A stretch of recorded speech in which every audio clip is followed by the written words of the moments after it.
Thank you.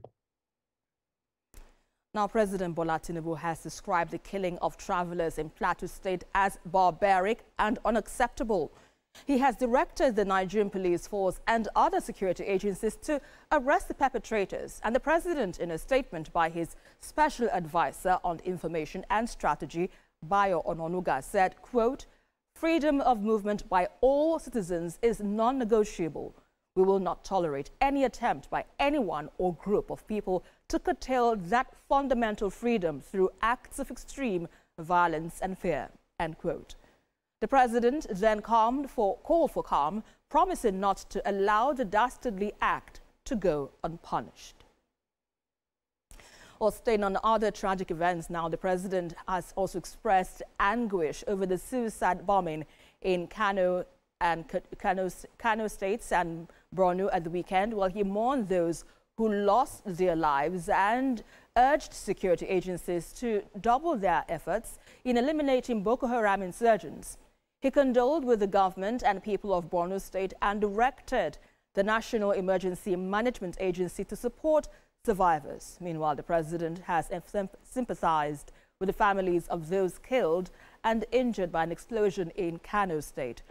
The explosion at a scrap metal factory affected 15 people, with 5 of them losing their lives.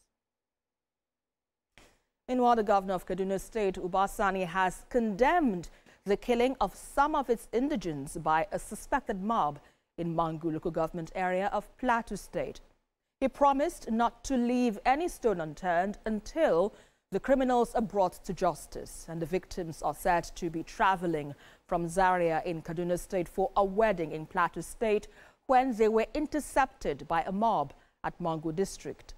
The governor, in a statement, appealed to his Plateau State counterpart, Caleb Oftwang, to make a bold statement by taking full charge of the situation and ensure the murderers are brought to justice.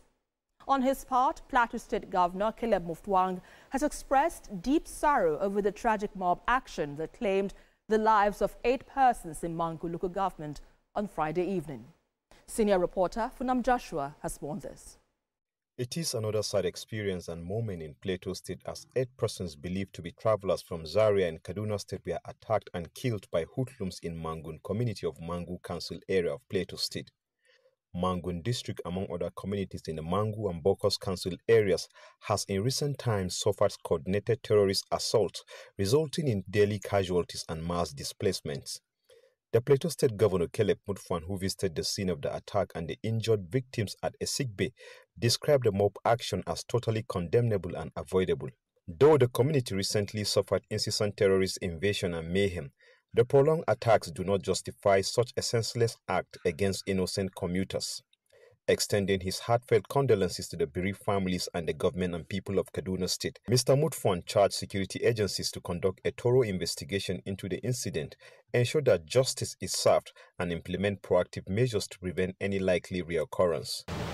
It is very sad that the same youths that have been doing very well will turn around and take laws into their hands.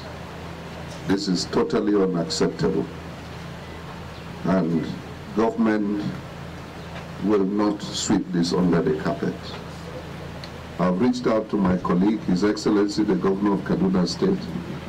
I've briefed him on this unfortunate incident.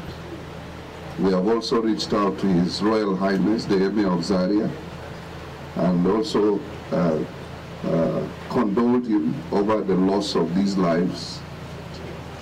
I want to appeal to the people of Zaria Ebire. This is not an organized thing. It is a one-off thing, and we therefore want to continue to promote inter and intra-communal harmony, and let's continue to build trust amongst ourselves. The Plateau State government has constituted a delegation to visit the Kaduna State government and the families of the deceased in Zaria to convey the heartfelt condolences of the government and people of Plateau State. Funam Joshua, TVC News, Jos. Coming up on TVC News at 10, Presidency slams Sule